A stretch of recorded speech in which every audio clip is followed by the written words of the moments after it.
This episode of the Nerf Herder Council is brought to you by Audible. Visit audibletrial.com/NHC for your 30-day trial and a free audiobook download.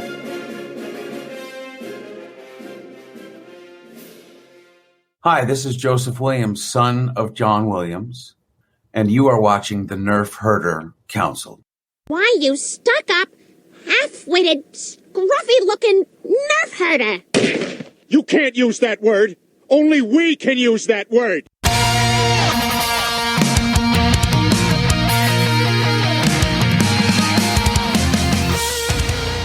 You're tuned in to the Nerf Herder Council, your source for Star Wars opinion, conversation, and debate. Featuring your hosts, JT. Stormtrooper armor deflects everything except Orback hooves. They're like a horse version of Thomas the Tank Engine. AJ. Yeah, Rebels is a lot like our show, where we think we have a good idea and then it just fails in execution. Steve. The vacuum of space does crazy things to your beehole out there, man.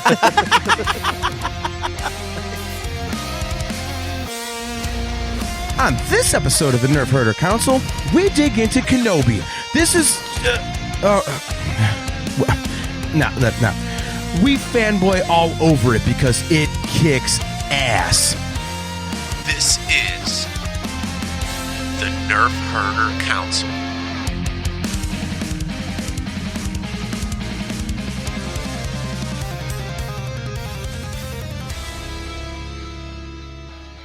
What is up, everybody? Welcome to another episode of the Nerf Herder Council. I am your host, JT. We are live on Facebook, YouTube, and Twitch. We are live at those three locations every other Wednesday at 8:15 p.m. Eastern Standard Time. If you are watching on YouTube, don't forget to click that like and subscribe button so that you get notified every single time we go live. For example, this coming Friday, 2 days from now, on June 24th, when we have a massive Kenobi roundtable. We are brought to you by Audible. Go to audibletrial.com/NHC for your 30-day trial and a free audiobook download. And don't forget to go get your customizable Nerf Herder Council swag at shop.nerfherdercouncil.com. Without further ado, let me bring in my co-host and my brother, AJ. We are both apparently broadcasting from Mustafar tonight because both of us have no air conditioning and it's 90 degrees in each of our locations. If I just suffocate or asphyxiate right here on the stream, just somebody send help. Make sure my dog and my cat get out alive. That's other than that, who cares? We've had power. We've had power outages over here. The internet was wonky about a half hour before I went on. It's been this heat is, there's actually people that enjoy this, which, they live in places that do this. Yeah. If I could quote Anchorman 2, no offense, but you are a stupid asshole. This is miserable, dude. I'm like, I'm just keeping an eye on my Lego back here. If it starts to melt, then I'll know I got to do something about it. Nice. So, so we picked a perfect night to do the show. The finale of Kenobi actually fell on a day we are broadcasting. So I watched it. I just got done less than an hour ago. Kale, our good buddy Kale McLeish, all the way from Western Australia, says he's Googling how to reach 911 from Western Australia to get AJ some help. Yeah, send for AJ first. At least there's air conditioning in my place downstairs. I'm well, remember, Kale, you're on the southern half of the planet, so dial 116. Well played. Well played.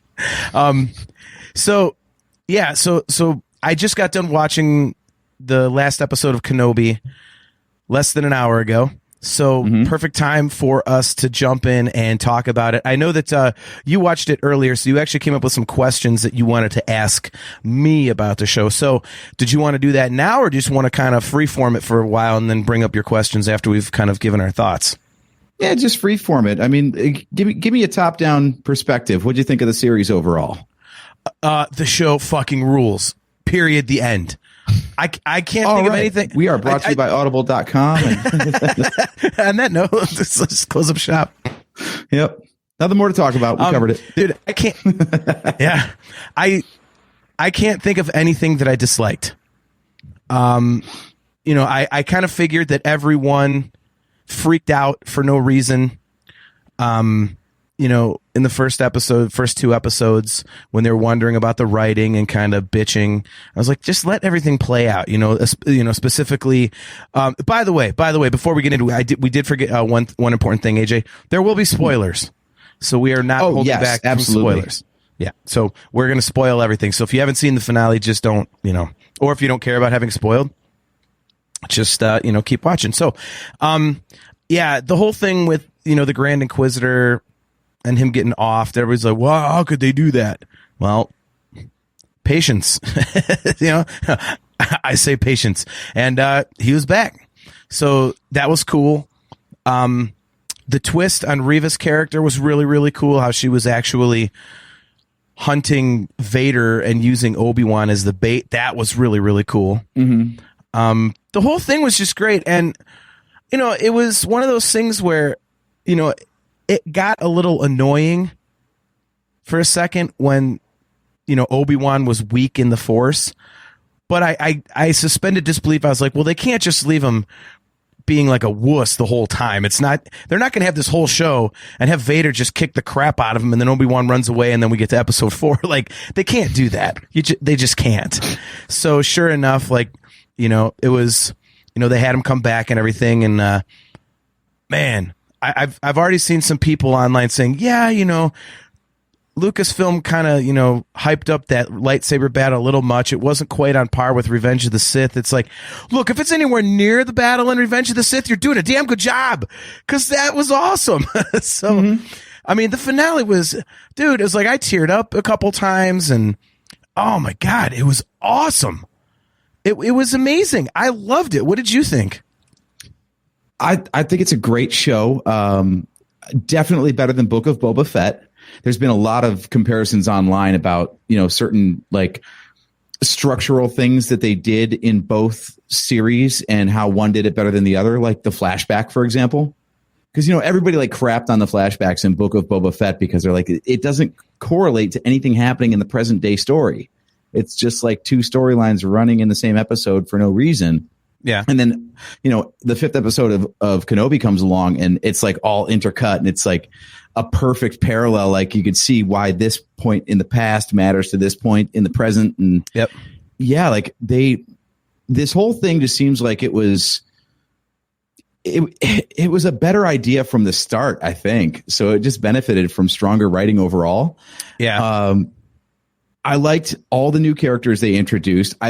We were talking about it because we saw it when we were at Celebration. I never even considered bringing young Leia into it as the thing that would get Obi-Wan off his ass and off of Tatooine. Yeah. So right off the bat from the very first episode, I was like, oh, cool. Clearly they've thought this out in a way that I never conceived of.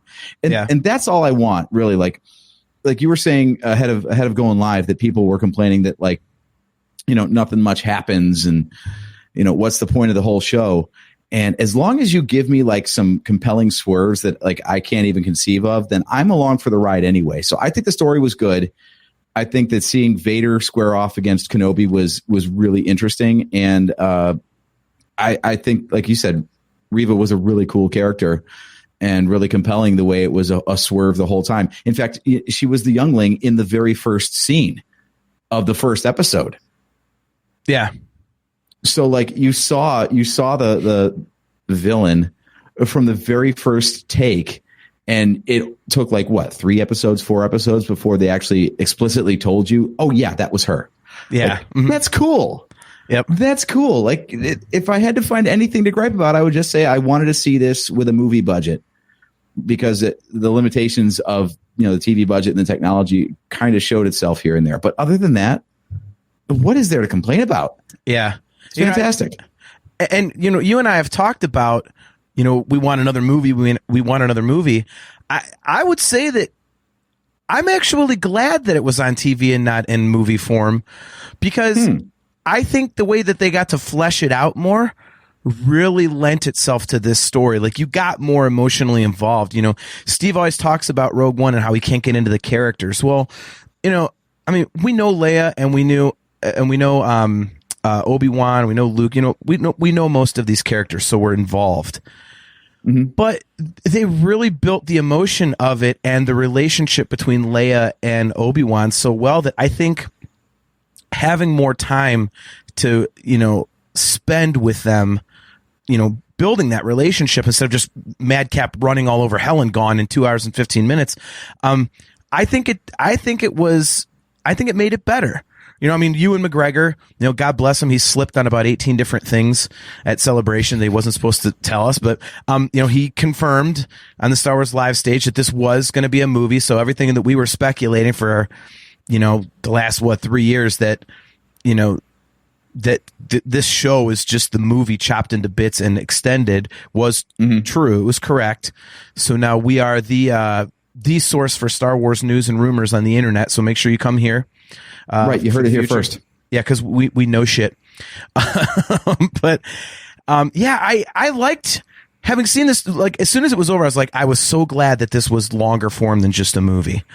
So I'm glad they did that. So it's kind of swayed me a little bit to where I hope we get more movies, but I'm really happy with the way they're doing these shows because the writing is amazing. I love it. You said it's way better than Book of Boba Fett. I like Book of Boba Fett. I'm sorry. I thought it was cool. I thought there was a lot of cool little Easter eggs in there in the fan service and stuff. And I enjoyed it. It was fun. You get to see a Rancor loose kicking ass. I mean, come on. But, yeah.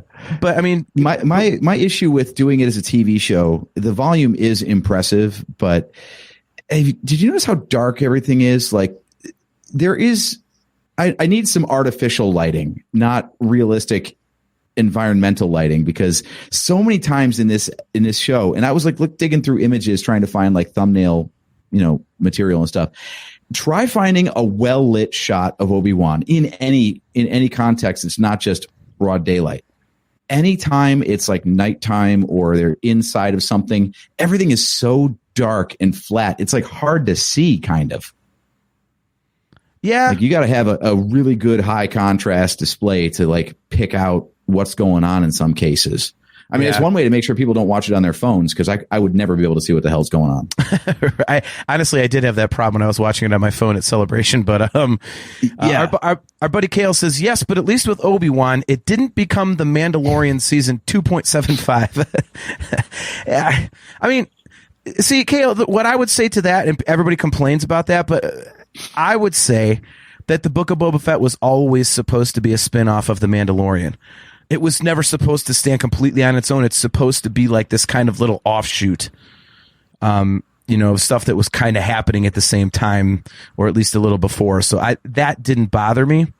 Back to your comment about the lighting, AJ, I really think that was kind of a purposeful thing to kind of keep the vibe of it's not a very happy time. It's not. Yeah, I can see that. And Obi-Wan's not in that mindset. It's kind of like how the prequels were all shiny and nice because everybody was happy, everything's new and great.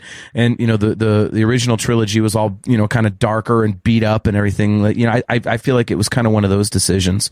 So I don't mind the overall darkness. I'm just saying, like, when you're lighting a scene, if they could do something to like throw an accent light or a side fill on the characters to make them stand out from the background a little bit more. Like, I know it's more realistic to have people hard to see when it's dark, but that's not really good for storytelling. Okay. Tyler Burkhart? It's like the old thing, like anytime someone's in a cave, if they were in a cave for real, it would be pitch black because there's no light getting in. But somehow there's still like a shaft of light, just so people can see what's going on. Yeah. So it's just one of those like dramatic conceits you kind of got to do. I can see that. Our buddy Tyler Burkhart, he says 100% agree. They did it for the vibe. So he's on Team JT here, so that's good. Okay. Kale, he says, also in honor of this show, I'm currently playing Republic Commando on my Switch. Nice. I got to get that game yet. Very cool. I still haven't gotten through Knights of the Old Republic, so I'm like 3 LucasArts releases behind on Nintendo right now. I got annoyed with mine because I was trying to replay Bounty Hunter because they have it on PS4, so I bought it, and right at the beginning of the second mission, the whole game freezes and wonks out. I'm like, screw this. So I got pissed. Yeah. But yeah, I really don't have a complaint with it. You always use the term member berries, and just seeing Ewan McGregor as Obi-Wan did everything I wanted it to do. I was really into it. And again, it wasn't, and to me what was really cool, I'm glad you and I are talking about this because, on an episode years ago with the Kenobi novel, I was like, what the hell are they going to tell? The guy's sitting in the damn desert. Like, none of this can be that important. And yet they found a way to tell an Obi-Wan story that's actually important. Mm-hmm. So, I mean, that was awesome. So I give it all the kudos in the world. I mean, the cameos were great. I mean, finale we get, Ian McDiarmid. Can never go wrong with some more Emperor. And man, when I saw the Force Ghost, I literally I was lying in bed and I was watching and I jumped up and I was like, yeah, like, yes. So, Oh yeah, Kale brings up a good point here. He says, Flea was an interesting bit of casting. Yeah, if you recognize your Red Hot Chili Peppers, it's fun. I thought it was him. It is him. And did you notice? I didn't notice this till I saw the credits of the finale. Do you know who played Roken? Ice Cube's kid. Oh, seriously? I was like, oh my God, I knew he looked familiar and I couldn't think of it, but because I've only seen the Straight Outta Compton movie once, but yeah, Ice Cube's kid was in there too. So what's our faster path to get into one of these productions? Do we actually have to go straight through Lucasfilm, or should we just you work on your music career and then get big enough that you get fan cast? Well, you had Zach Braff as the alien in the fourth episode, and I gotta believe that's because Donald Faison hooked him up through Robot Chicken and everything else. Yeah. Yeah. Well, so you go Scrubs to Robot Chicken to right on down the line. I mean, my Dream Theater podcast is getting some cool interviews. I mean, this Saturday I'm actually interviewing the lead singer, and he's a huge Star Wars fan, so maybe he's run into some Star Wars people. And that connection, buddy. There we go. So maybe that's how to do it. Tyler Burkhart brings up something that I wanted to, speaking of nostalgia, Tyler says they couldn't have done the hello there any better. Yeah. That was, oh my God, that was awesome. He busted that out a few times. Yeah. I think he's talking about the last one with Luke, right? Yeah. That was just so badass. I mean, the way they call back to that stuff was so cool. And, there was just enough fan service to make it, cool. And there was a lot of new stuff. Yeah. And bringing, young Leia and young Luke into it was really, it was great. And the one thing that I really liked was, time to block some porn bots in the chat there. Hey, that's a sign of success. Yeah. It still counts as a view. Who cares? I know. Yeah, right. That's up their numbers. The way that they had Obi-Wan, he kind of grew stronger with the Force as he, had to. The way he kind of beat the crap out of Vader in that last fight, I thought was really cool. Because, if he's going to, beat Maul within 2.3 seconds, as we've bitched about on the show multiple times, he better be able to do something to Vader as well. And I liked how they kind of showed, Obi-Wan was better than him. I thought that was cool. I thought that was really cool. The one thing, I'm glad they didn't do it in hindsight, but I really was I would have been this would be awesome in the moment when, he buries Obi-Wan and that shows that shot from Obi-Wan's perspective, Vader standing over the edge of the hole. I was thinking to go it'd be awesome if he goes, now I have the high ground. Right. Yeah. In the moment I was like, that was awesome. And then I thought back a half hour later, I'm like, that would have sucked. It would have been too heavy handed, but Oh, so can you answer me something about Vader's voice? Because you read a lot of more of the behind the scenes details. Did James Earl Jones do any voice work for this? Yeah, it's all him. I heard it was Hayden Christensen with one hell of a voice processor on or something. No, they combined the voices of Hayden and James Earl Jones when Vader's mask busted open in the finale. Okay, then, man, when James Earl Jones was reading his lines for Rogue One, then he must have had like a cold or something, because he sounded he sounded old. Like he did 30 years after he recorded his last Darth Vader lines, and in this one he sounds just like Vader. That's why I thought it was some sort of a deep fake or something. I'm so glad you brought that up, because I was thinking the exact same thing. I was like, man, what the hell? Like, I'm thinking maybe he was sick when he had to do Rogue One. Maybe they had him for like a half hour and he hadn't warmed up. Right? Like, the dude's in his 80s or something, right? So I give him a break for not sounding, as vital as he did back in 1975 or 6 when he did the recording. Right. But I mean, geez, what an improvement. Wade Lindemann says, would like the lightsaber hilt to Vader's chest plate. Yeah, that's another thing. They added some cool new moves to the fights. Like, they always kind of like they do little things. Like, at one point, Obi-Wan goes behind his back with the saber. Like, he kind of goes from like right to left. Like, that was kind of cool. All right, so Kale says it's an AI. My buddy Sherrick. What's up, Sherrick? Good to see you, man. James Earl Jones, and they used the voice AI like they used with Luke and Boba Fett. Okay. All right. So it's a combination. Yeah. So, and Kale backs much like the one they're using on Mark Hamill and Mando. Okay.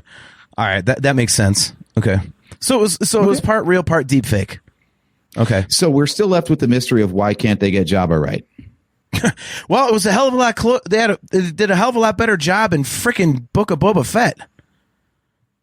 Well, that wasn't Jabba. That was a different hut. I don't care. It was way closer to Jabba than anything besides Jabba in frickin' Return of the Jedi. I mean, what the hell? So you talked about that last fight, right? Yeah. And I wanted to go back to that actually, because Sure. I was crawling YouTube after I watched the episode today, and I watched like Star Wars Explains review video and fell into the comments section and whatnot. Something that struck me that was really cool, like we were talking about the flashback to the just post or pre, I guess it would be just before episode 2, that flashback, right? Yep. Because Anakin was a knight in episode 2, wasn't he? He was not still a Padawan, was he? No, he was still a Padawan. He was still a Padawan in episode 2. So I think it was just after episode 2, but just before the Clone Wars, because Ahsoka wasn't a thing yet. Yeah. But the thing I liked about it was, I think they tied those two things together. I don't know if that was intentional, or maybe I'm just reading into stuff too much, but remember how like Obi-Wan's lesson in that flashback was that, Anakin is like trying too hard to like win, and there's alternatives to fighting. And Obi-Wan ended up winning that duel by using Anakin's own weapon against him. Right. Yeah. The same thing happened in the final fight.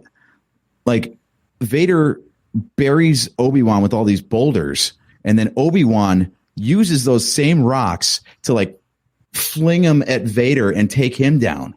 Yeah. So it's like the same thing all over again. I thought that was beautiful. You know how like George Lucas liked to like repeat things, like, it's like poetry. It's like a stanza.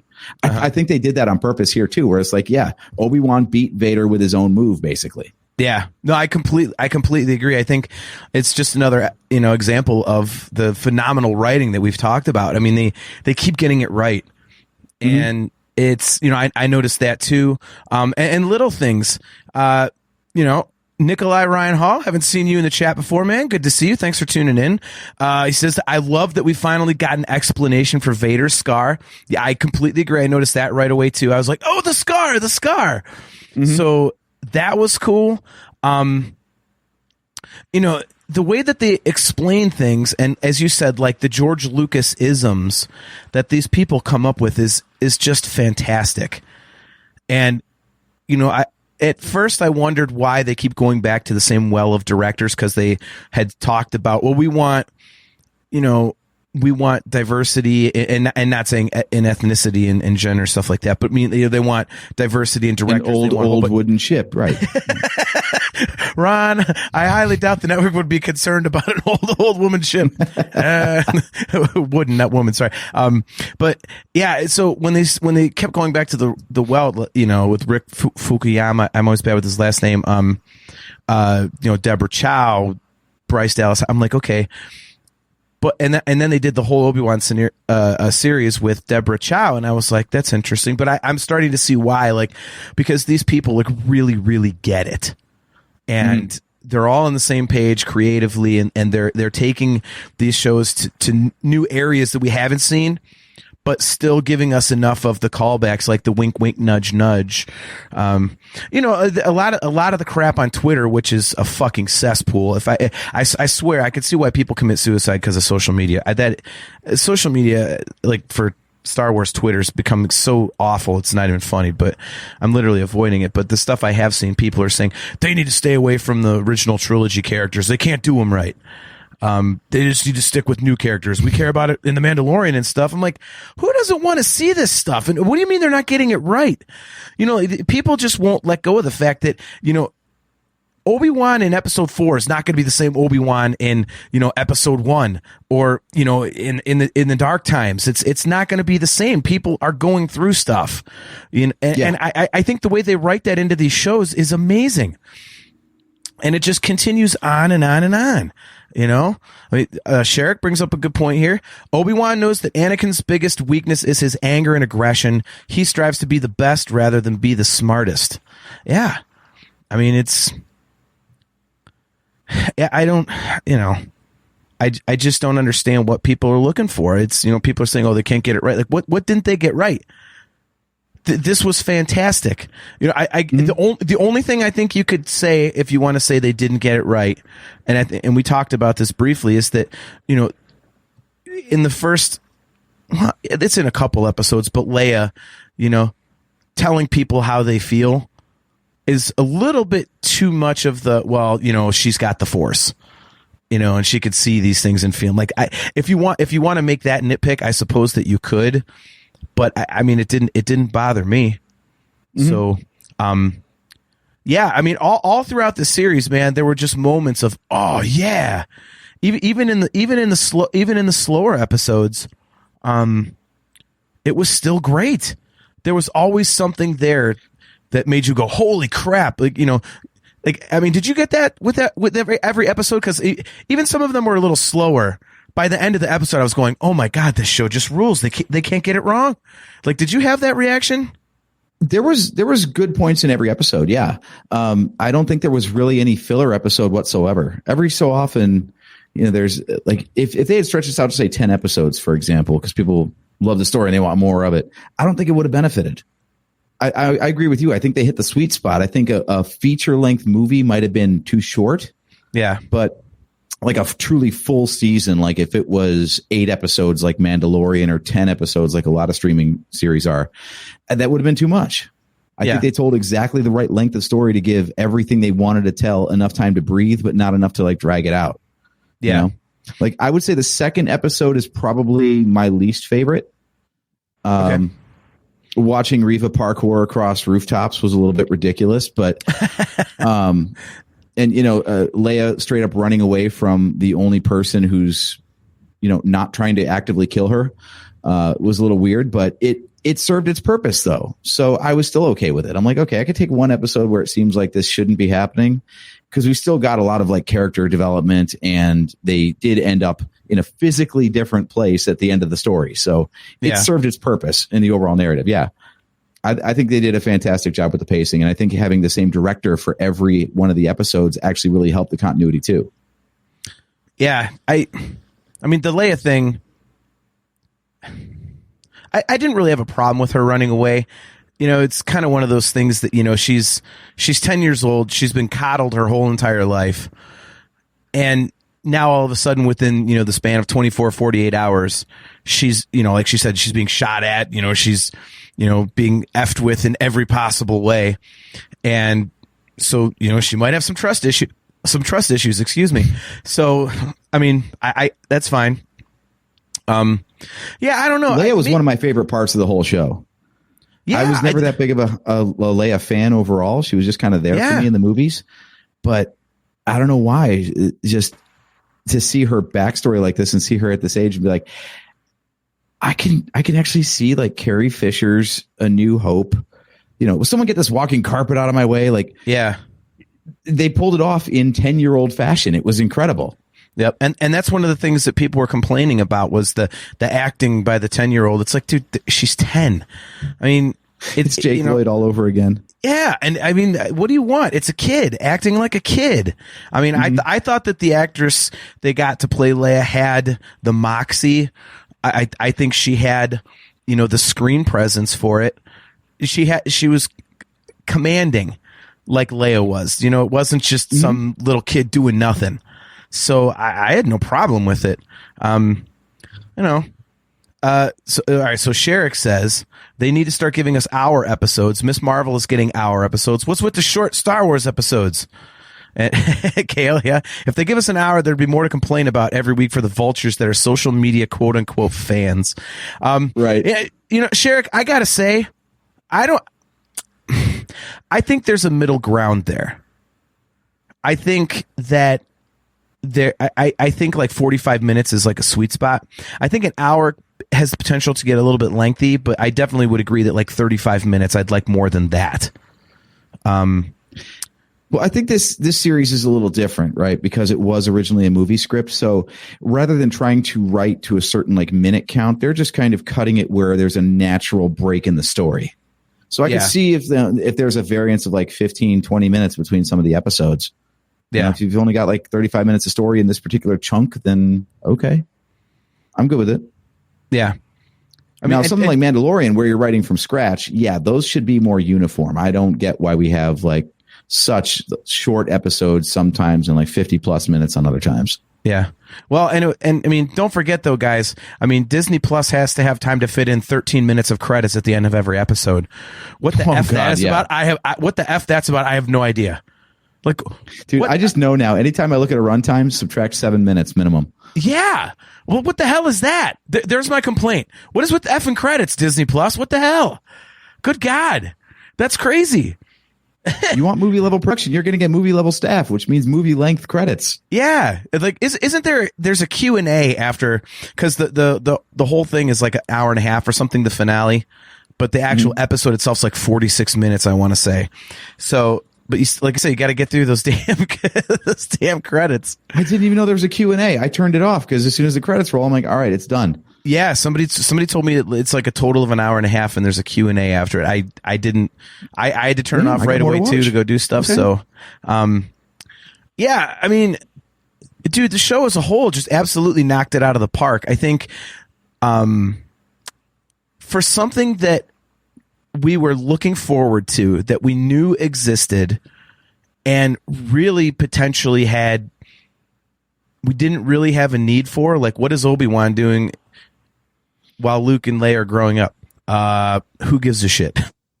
Mm-hmm. Like, really, what the hell was his job anyway? Think about it, like, were they just? He was just there to keep an eye on Luke. No, I mean, like, what was his job when the show started? Like, was that just a bunch of people going out and cutting hunks of meat out of a carcass or something? Yeah, he was like a butcher. He was a butcher. See, that's the just thing. Some massive thing out in the desert that they had to go out there for like weeks at a time and just carve. Yeah, huh? Yeah. What a crazy thing. Well, and I was thinking maybe it was a great dragon. That's what I thought it was. I'll be honest with you. I really did. At the end, I was thinking, man, if I'm Obi-Wan, I'm like, hey, Bail. Did you a solid. How about giving me a shitload of money so I don't have to go sweat in a freaking butcher shop all the effing time? I'm going to go live in a damn cave on the side of a mountain. Give me some money. I want to DoorDash some shit. Like, I don't want to go out eating Jawas and Tuscans all the time. I need some good stuff, man. Give me some effing credits. Dude, how great was that at the start where Obi-Wan's like, look, if you're going to steal my parts, could you at least clean them before selling them back to me? Yeah. Cleaning costs extra. Yep. A classic Star Wars line has been born. That one's going to get used over and over again. Yeah. So, yep. Yeah, it's So let me ask you. Okay. I got two questions. So we'll start with the easier one. What was your favorite old thing in the series?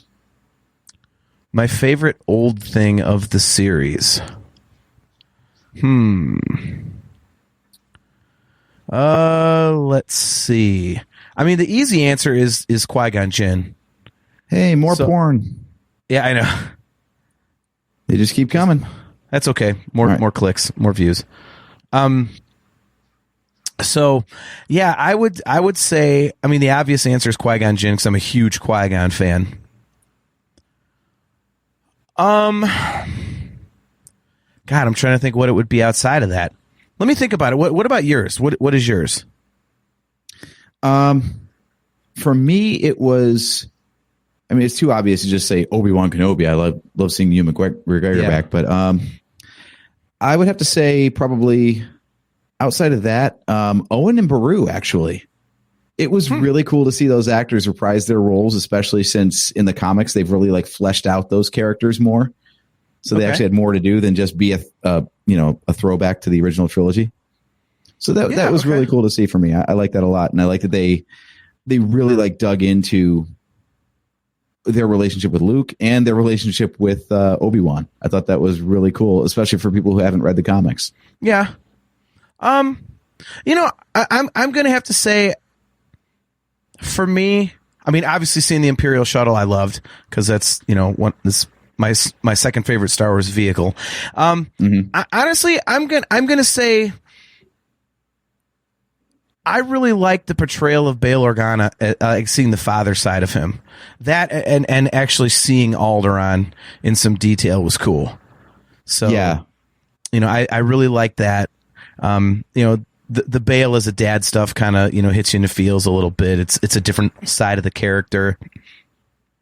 And actually seeing Alderaan and being like, 'cause now you kind of have that understanding of what was destroyed in episode 4. You're like, ooh, wow, man. Wow. Also, we finally get some positive like father models in Star Wars instead of, Darth Vader or Han Solo, the guy who basically ran out on his failed marriage and his poor parenting. And sorry, dude, that is what happened. Well, people suck as fathers in Star Wars. It's nice to see that, Bail and Uncle Owen take it seriously, right? Yeah. So Sherrick says he likes when they finally brought in the original music scores. Yeah, I agree. I mean, the one battle they had like the Battle of Hoth music going on, like in the finale when the ship was escaping. That was pretty cool. They had a lot of callbacks to that stuff, which was awesome. Well, you might know this, AJ. Kale wants to know, was the finale basically Old Blood, but Reva instead of Maul? I don't know because I don't know what Old Blood is. Is Old Blood the damn Rebels episode with that horrific, stupid, quote-unquote lightsaber battle between Maul and Obi-Wan? Ugh. And don't get into that again, Kale, because it was crap, and we're not having that discussion again. Yeah, I don't remember what that episode was called, but I don't think so. I want to say it was like Twilight of the Apprentice or something. Or was I think it was Twilight of the Apprentice. Anyway, I thought it was called Stupid Freaking Idea, but I could be wrong. Yeah. I'm gonna go with Bail Organa as a father and Alderaan, and because the low hanging fruit for me, it was Qui-Gon. I mean, I knew they had to show him after he kept kind of reaching for him in the first couple episodes. Like, okay, they're not just going to tease that and not show it. It's Star Wars. Mm-hmm. But just the fact that they did. I was getting worried, actually. I was getting worried because, they did drop it. I'm like, okay, what's the thing called? Chekhov's gun, I think. It's that thing that says, if you mention something, you must pay it off later. When he was talking about when he was trying to commune with Qui-Gon, I'm like, okay, we got to see Qui-Gon. But then everything seemed to be wrapping up, and I'm like, there's no more story to tell, and we haven't seen a Qui-Gon yet. Yep. And just the whole that's how they led into him learning how to commune through the Force. God, that's cool. Hey, it's KXM. What's up, KXM? Scary. Good to see you, man. Yeah. Thanks for tuning in, dude. All right. So Kale explains. No, there was an old comic where Maul went after Luke and Obi-Wan stood with Owen and Beru to save Luke, and I'm reading like an idiot. There was an old comic where Maul went after Luke and Obi-Wan stood with Owen and Beru to save Luke and the homestead from Maul and an army of Tuskens. Yeah, I mean, that actually could be, Kale, because they're doing a lot of that stuff. You know, they're bringing a lot of Was that in the current continuity, or was that one of the things that got wiped away with the Disney purchase? Question to Kale. Yeah. I'm assuming it's something that got wiped away, but I mean, they're doing a lot of that stuff, so wouldn't surprise me if, you know, they did that. So yeah, was I the only one that got little bit of Last Jedi vibes off the start of the finale? Like the whole chase through space thing. I was like, if that is a reference, that's the wrong thing to reference. I don't think anyone wants reminded of that part of Last Jedi. I like Last Jedi, so I don't care. You can reference it all you want. Yeah, I mean, a teeny bit, I suppose, but at least you know the escape craft this time was dodging and whatnot. So instead of just that was one thing that transport they were on, that was a nimble piece of shit, wasn't it? Yeah, right. That thing was swerving back and forth. I'm like, what the hell is this? Star Destroyer is just moving a straight line. This thing's like bing, bing, bing, bing, bing, bing, bing, bing, bing. Yep. I would love to have seen them cut to the inside of the ship as that's going on, because you know people were getting tossed. People puking everywhere, getting air sick, like little kids flying off their parents' laps and everything. That would be amazing. They just keep cutting back to scene. Every time they cut back to a scene of someone talking in the interior of the ship, there's more puke and people are cut up in the face, and you know, looks like they're in a train wreck. Oh my God, that's well. All right, here goes Kale. On that note, why did they not just use the small ship with the hyperdrive in the first place? Maybe it didn't fit all the people. Maybe it did not hold enough people. So, you know, if we're going to be nitpicking on hyperdrive stuff, the problem I have is I just realized today watching it that like everybody like just jumps to hyperspace, right? What about that line in A New Hope where Han Solo's like, you know, it takes time to calculate a hyperspace route, dude. You got to sit down and chill. Like the Falcon takes forever. Everybody else is just like, bing, I'm gone. Well, that's because Han Solo's crappy at math. That's what they don't tell you. He failed interspace trigonometry. So when he's trying to do all the calculations, he's like, a squared plus b squared. That's why Chewie's always roaring, because instead it's not like a nervous roar. What he's actually saying is he's going, what the hell, you dumbass? How many years you going to do this before you get it right? It's taking you forever for like 25 years. And Han's just over there with his tongue sticking out like, right? I mean, clearly he can't do math. You see what he did with the Kessel Run. Yeah, exactly. Not if you round down. No, not even if you round down. You're wrong, dude. Good Lord, what is it with you? God bless America. Like Tyler Burkhart.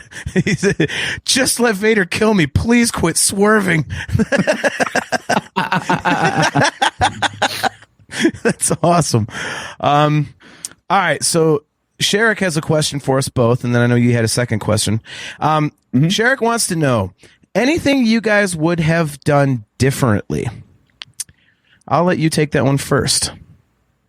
Oh, man, you're going to let the nitpickiest of the two hosts take it first? Come on, dude. That's why I gave it to you. Oh, this is supposed to be a love letter. Okay. I think that Kenobi should have gotten his ass kicked in the finale to where he only escaped, not won. I thought that would have been a better way to explain how he was more feeble 10 years on from then. And also the whole alternatives to fighting thing. So instead of actually defeating Vader in combat, other people came in to like save the day, distract Vader until he could get away, that kind of thing. And then that would explain why basically like Obi-Wan had given up on him. He's like, all right, screw it, man. I can't beat him. The dude I knew is not there anymore. Like I actually thought that's what was going to happen. I thought Reva was going to like come in last second and fight Vader one last time, just long enough to basically die and give Kenobi time to escape. I thought the exact same thing. That was like the one prediction that I had. I was like, I think that's how Obi-Wan's going to escape. Yeah, I really don't know what Reva's purpose was in going after Luke. Like, she already admitted that her reasons for doing this in the first place were bad to begin with. So to continue on after she already was like, yeah, that's not really what my plan was. I wasn't trying to be an Inquisitor, but I'm going to go kill this kid anyway. Well, I mean, or was it that she knew it was Vader's kid and she's like, we can't have a second Vader running around? Yeah, it's a good question. I mean, she knew that Obi-Wan was protecting Leia. So now that she knows there's someone else he needs to protect, she was probably like, all right, you're going to protect her, but you're not going to protect this one. Like, I'm going to slaughter one of them. So yeah, but that's kind of how I read it. Her beef was never with Kenobi in the first place. Kenobi was just a means to draw Vader out.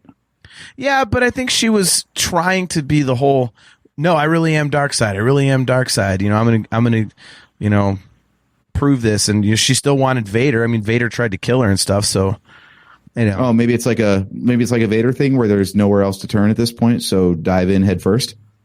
If you can't beat him, join him. Could be. Yeah.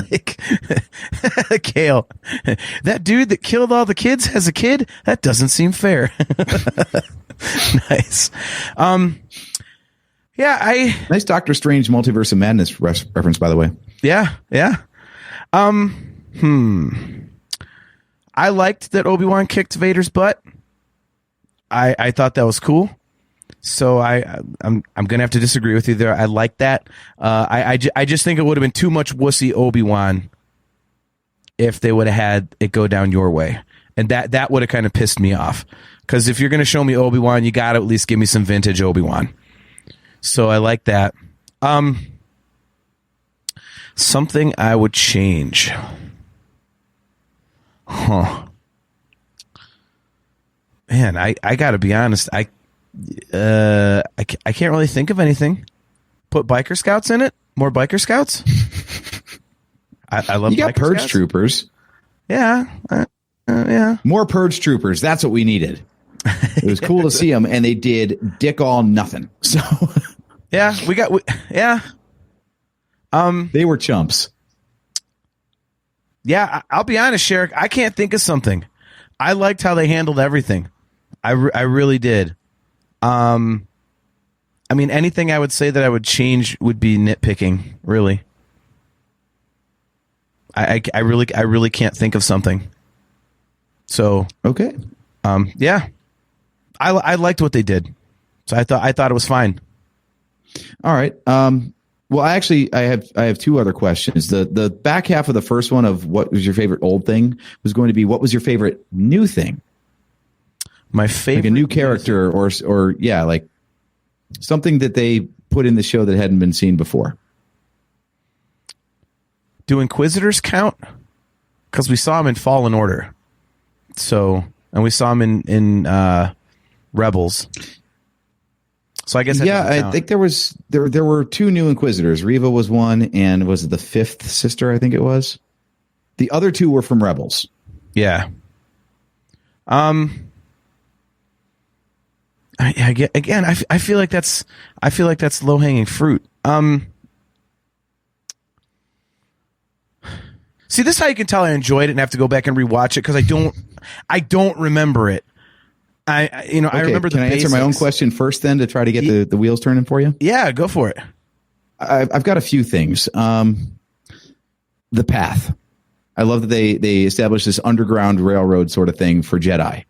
That was cool. Yes.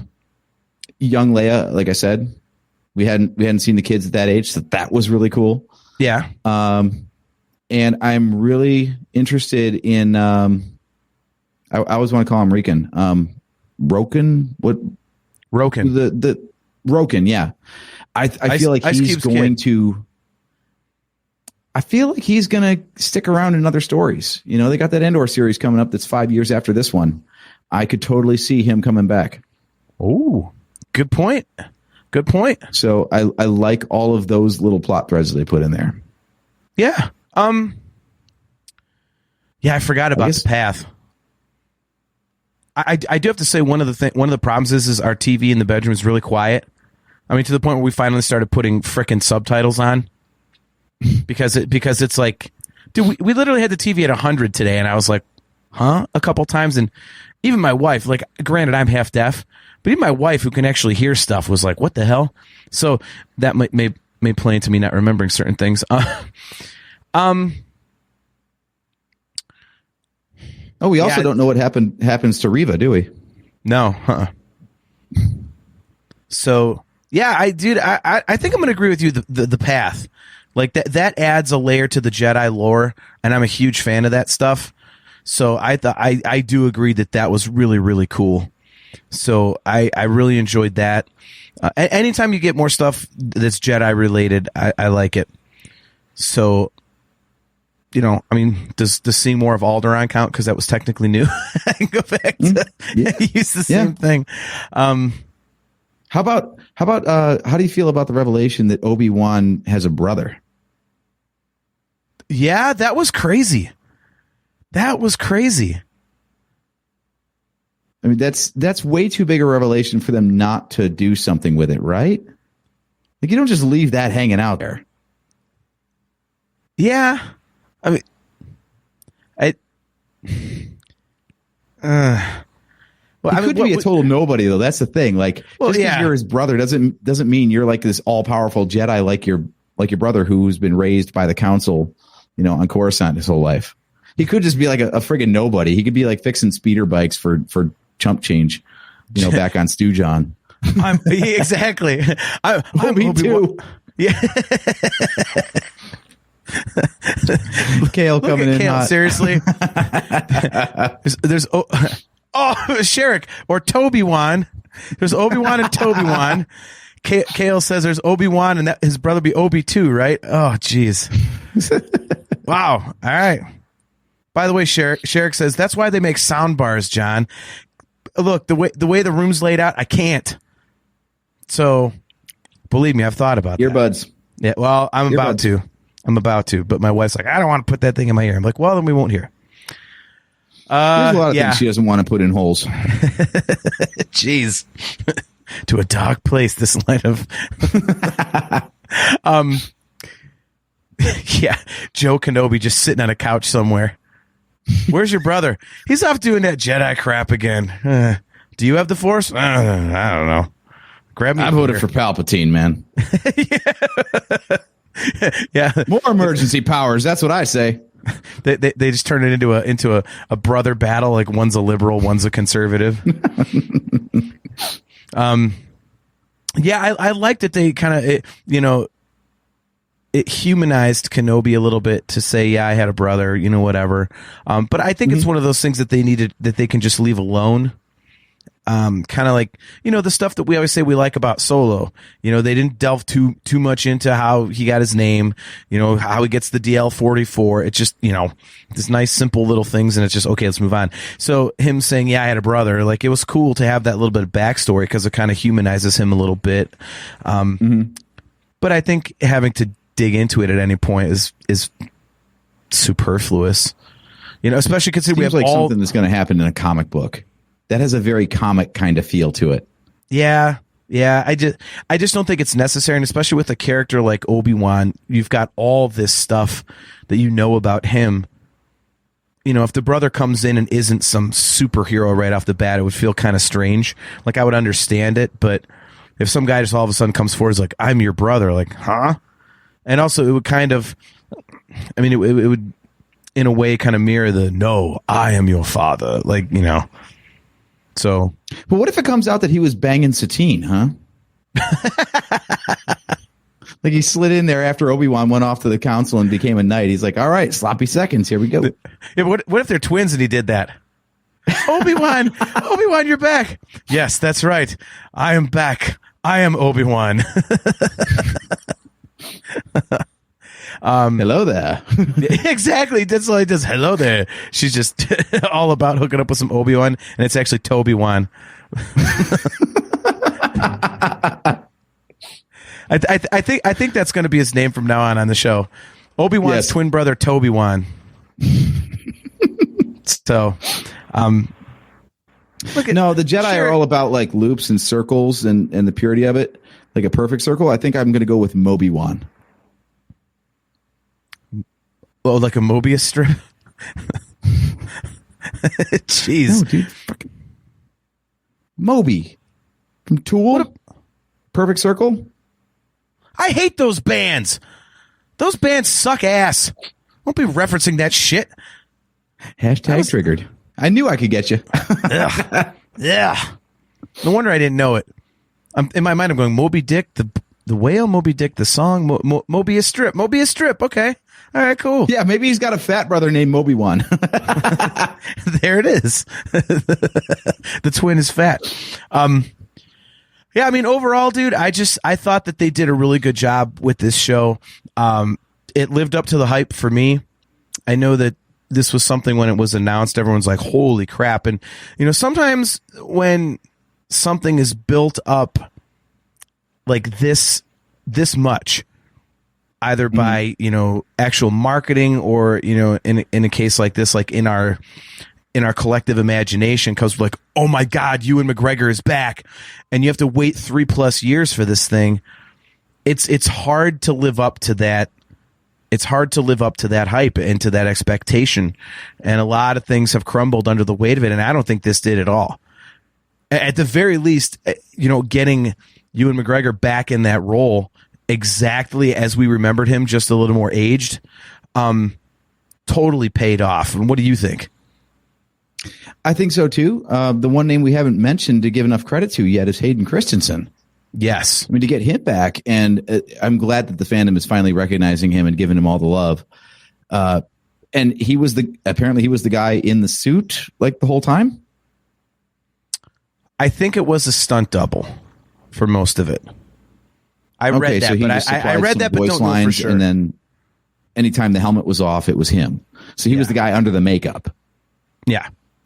All right. I mean, his performance was great. Vader was like spot on in this.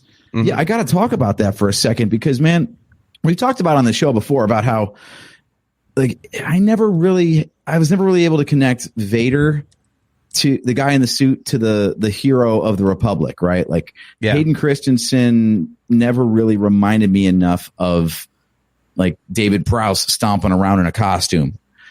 And I felt like this show was like the perfect blend of those two things. Yep. Like he was just agile enough that you're like, yeah, okay, he's moving better than original trilogy Vader, but he's not all acrobatic like Hayden was doing back in episode 2 and 3. Yeah. So it was a perfect in between. And maybe I'm biased because I just finished up that Brotherhood book right as this show came out.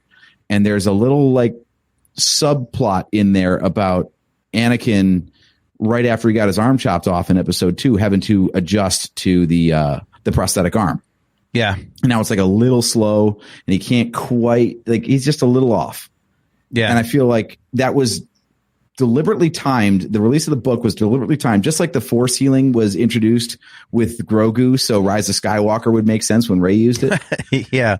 Like, that one little thing of, oh yeah, my arm don't work so good because it's a robot part. So now this dude has like all robot limbs, and that's why he's stomping around like a Frankenstein's monster instead of the agile Jedi that we all remember. Yeah. So I feel like this is like that perfect tweener where it just, now I can actually believe that Anakin Skywalker ended up in that suit and it's the same guy with some severe emotional issues. Yep. Well, and they also showed him. I completely agree. They also showed more violent Vader, which they started that trend with Rogue One, and the hallway scene at the end. And I don't think he ever used the saber with both hands, though. He was still just one-handing everything, which I don't know if that was to show how strong he was, or if there was like a problem with his left hand. That was the first one that got chopped off. Yeah. That I don't know, but man, I mean, Vader walking down that street and just snapping necks with the Force. That was great. I was like, oh my God, yeah. Now that's what you picture when you picture Vader, just him like wiping people out.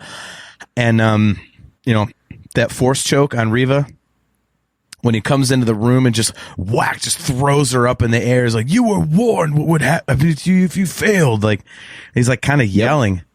I mean, that was just so cool. It's more Vader payoff, which is never, ever, ever a bad thing. And man, Yeah, I think Sherry nailed it here. Like the makeup wasn't convincing at all with that flashback. It was clearly, people 20 years older trying to play younger than the last time you saw that era of their lives. But yeah, Sherrick says we needed more flashbacks of Anakin to give Hayden more scenes to prove he's a good actor.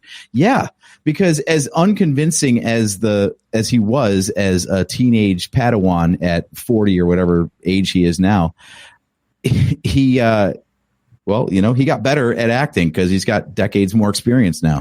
Imagine that. Yeah. I didn't have a problem with like how they looked in the, in the flashback scene. Maybe that was, could they have de-aged them a little bit more? Yeah. But again, that's one of those things like I figure if that's what I'm nitpicking, then the show's kicking ass.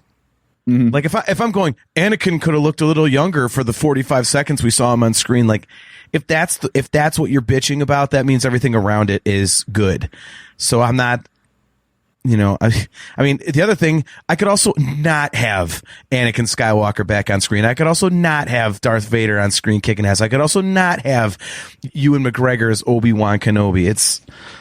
So I'm not going to nitpick things like that. It was just great to see, having Hayden Christensen back was awesome. Kale McLeish says, I wish Hayden was in it more given all the promo he got. Yeah, I get what you're saying, Kale, but I think again, maybe this is a celebration thing, but some of these characters are more popular than people realize, and I think when you go to a celebration, you kind of see that. Because anytime that guy walked out on a stage, the place just absolutely erupted, and so. As much as I like to complain about Star Wars social media and Twitter and stuff, I really think that's a vocal minority of people. And these characters are so popular that even just a little bit is cool. So, because I think a lot of us are happy to just have any of it. Going back to Qui-Gon, I could easily bitch, oh, I only saw him on screen for like 30 seconds. He had only a couple lines of dialogue. Like, yeah, but I got Qui-Gon. And it was cool, and it set up, what Obi-Wan's doing for the next 10 years. So, would I've liked to see more Hayden Christensen? Sure, but was I happy getting what I got? Oh yeah, it was. Yeah, it was incredible. It's like you said, like this show gives these characters room to breathe, like the same way the Clone Wars fleshed out the prequel characters more, because you only get like snapshots. You got 2 hours and change to like tell this entire story in a movie theater. And, a lot of the criticisms of the prequels, especially, was, how wooden the performances were and how these are not like believable characters and they're poorly acted and whatever. The nice thing about that though, is then you can take your time on a show like this to actually flesh them out, so you can view it like the movies are like snapshots in their lives, and then you've got this series that shows you how they get from this version to that version.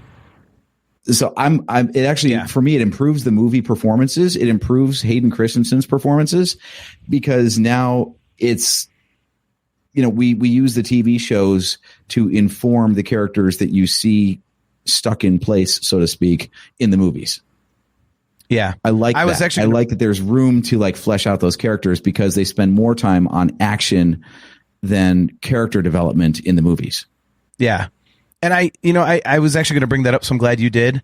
I thought that seeing Vader this evil and this kind of brutal, it really made his performance as, teenage Anakin, I think, that much stronger, because people are like, oh, he's a whiny snot, he's this, that, and the other. I'm like, yeah, but he's kind of such an a-hole on that term, or at that time, where he is kind of annoying. Like, he's that annoying teenager. It's a little extreme. That it kind of makes sense, because now as an adult in the Vader suit, he's extremely evil. So it kind of speaks to, the I'm going to use the word again, the extremes of his personality, I thought.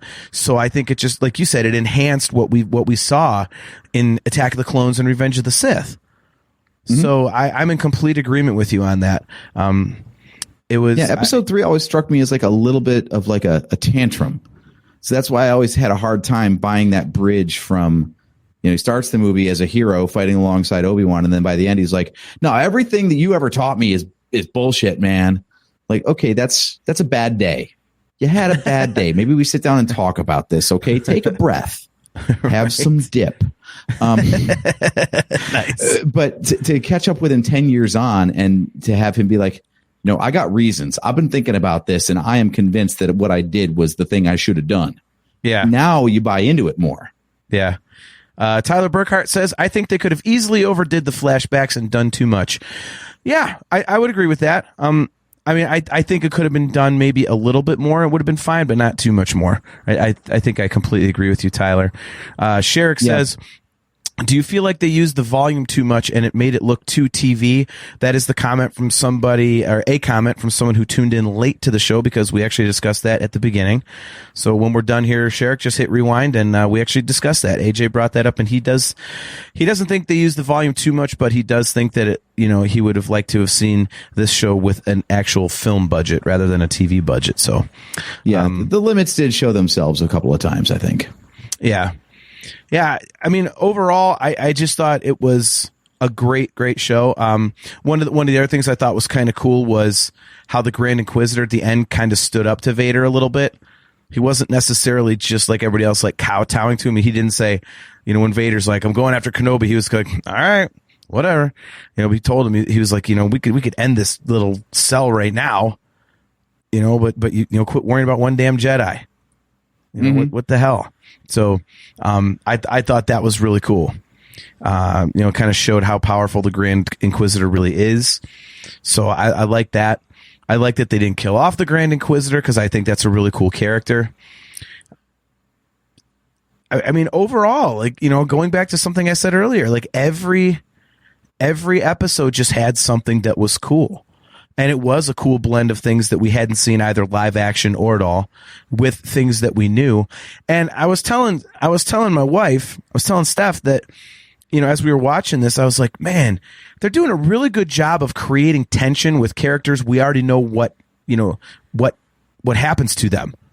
We know these people all survive, so how are they going to get there? And I think that's one of the reasons I like this show the most, is because it has that Revenge of the Sith feel.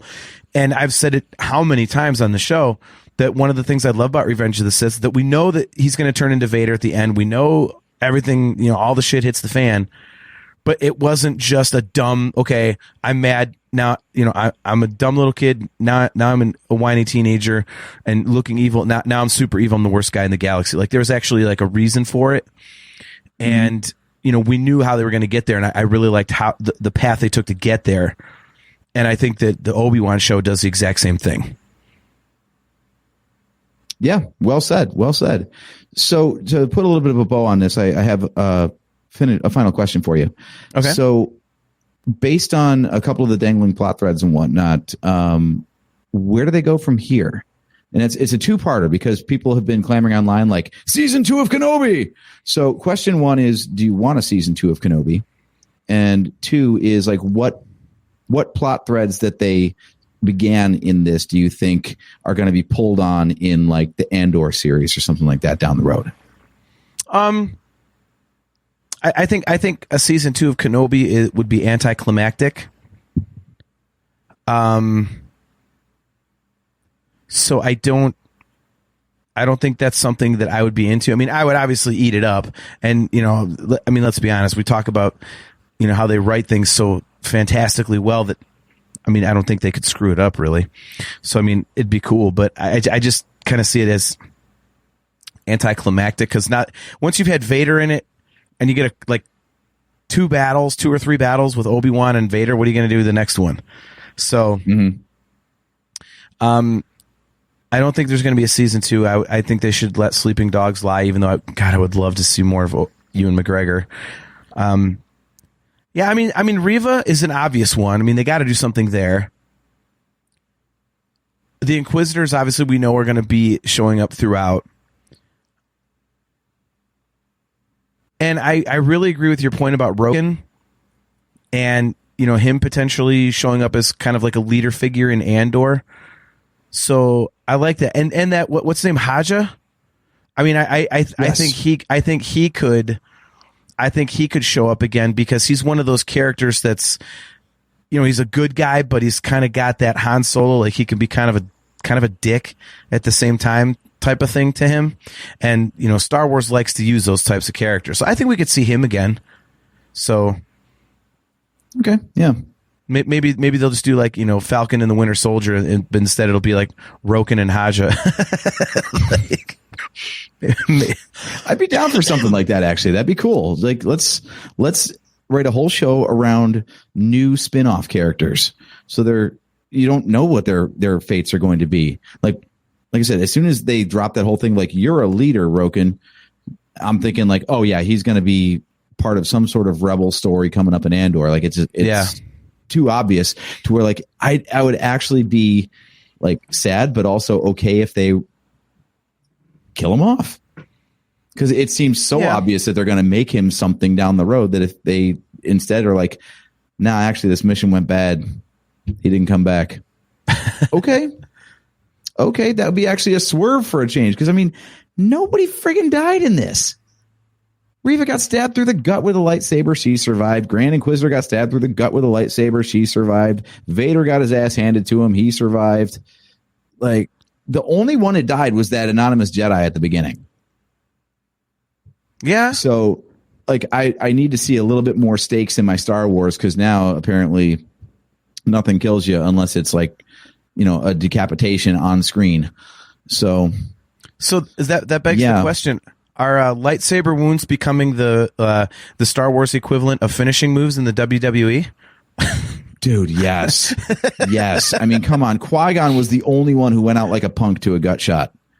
You get shot in the gut with a blaster, you get robot guts. You get stabbed with a lightsaber, bandage them up, and go right back out there. WWE Right. style. You know, you get a rib injury, you put the giant tape on it, and you're good to go. Oh, that's funny. Yeah. I'm with you though, by the way.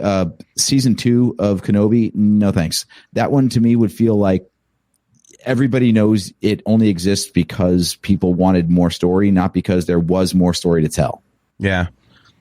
So 2 things from Kale here real quick, and then we can get out of here for the night. Kale says, didn't Reva get stabbed when she was a kid too? No, she says she played dead. So that was kind of like it was vague, because they intercut Order 66 with her stabbing in present time. So they really did make it look like she was straight up stabbed. Yeah, I just thought it was like a playing dead type of thing.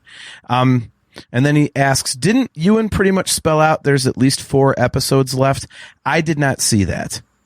I've seen a lot of speculation that there is a season 2, but I've seen some like official people saying no, there's not. So it might have been like the way they cut the episodes. So maybe they had 10 episodes and they made it 6 instead, kind of a thing. Like, there's 4 episodes on the cut, like 4 episodes worth of stuff on the cutting room floor or something. So, or just the way they cut them together, it ended up being 6 episodes instead of 10 smaller ones. Yeah. I mean, that could be. So, well, cool, man. I know you are going to be back here on Friday night with Kenobi Roundtable, which is going to be really, really cool. You've got some great guests, so why don't you tell everybody about what's going on Friday night? Yeah, so, you know, we like to do the occasional Friday show here, so we're going to use our WTF Friday for WTK Friday, which stands for, well, that's Kenobi.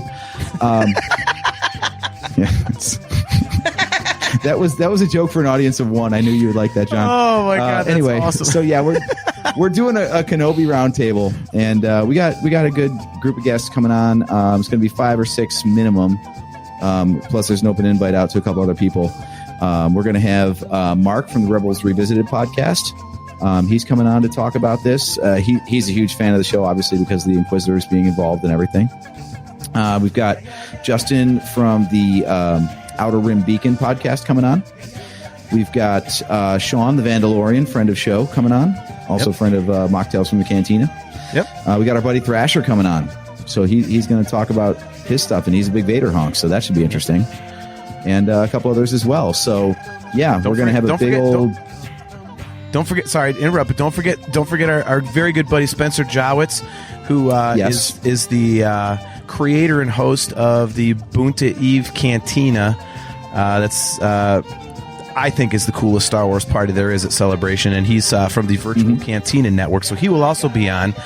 He's been on our show. Super cool guy, so he'll be another guest.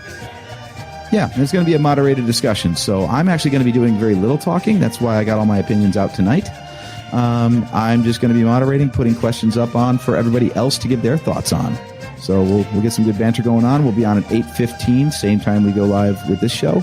And we'll run until we're out of steam, basically. Could be an hour and a half, could be 2 hours, who knows. You know what sucks about that is that's something I would totally watch, and I wouldn't jump in because that's the WTF Fridays, or in this case WTK Fridays.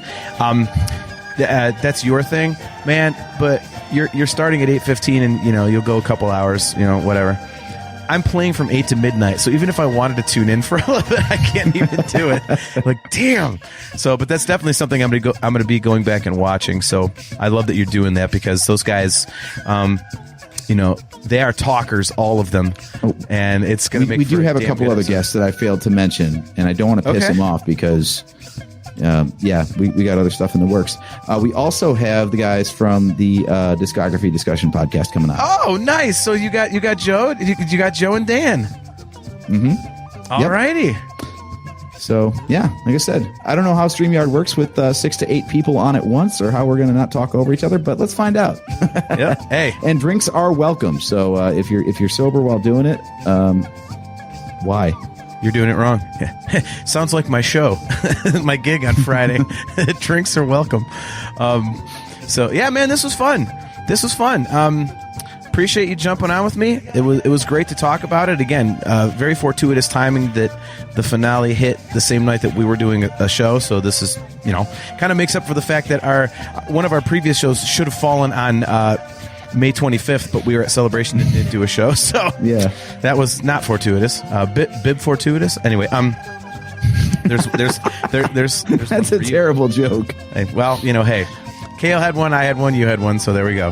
There's but yeah, Obi-Wan, yep. Yeah, Mobi-Wan.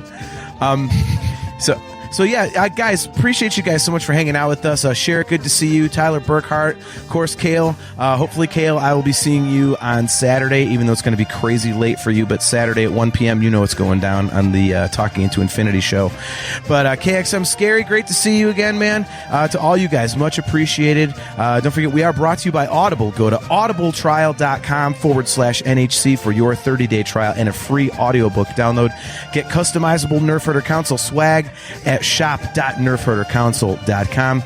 If you are watching on YouTube, if you're on a replay, please click that like and subscribe button. And as you see, if you come and watch us live, we can bring your comments up on the screen. We want you to be a part of the show. And the show is live every other Wednesday at 8:15 p.m. Eastern Standard Time on Facebook, YouTube, and Twitch.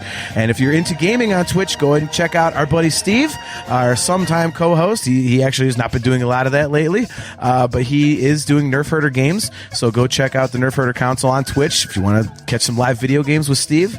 And till next time, I'm your host, JT, at Dog Pound Jedi. He is AJ. At Drake Adams 579. And we will catch you guys next time.